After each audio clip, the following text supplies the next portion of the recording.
this is my stringerless model. Now it's based around a 1966 stringerless model made in the USA.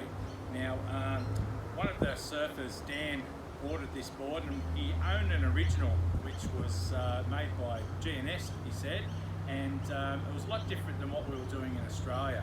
But he said it went unreal, so we just recreated through a lot of the measurements a pretty close copy of the board. And as you can see from the outline, it's not a pig, it's got a nice straight normal outline and so forth, and I'll just lay it down. From that position you'll be able to see the rocker, and as you can see with the rocker, it's not too curvy in the tail. A lot of the Australian boards had more rocker, but as you can see this one has a fair bit more curve in the nose.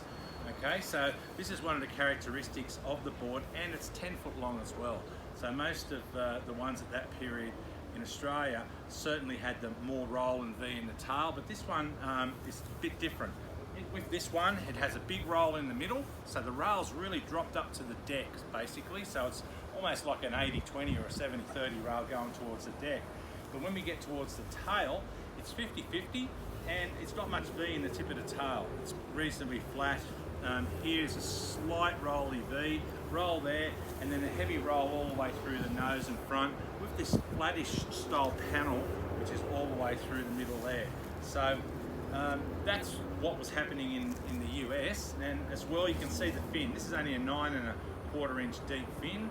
A lot of the fins we were doing in Australia were like 11 inches deep, 10 and a half, and a lot more upright. So this is the style that apparently a lot of the surfers at the period were using in the US, and which looks really, really nice. So we've tried to replicate a lot of the features from the original board.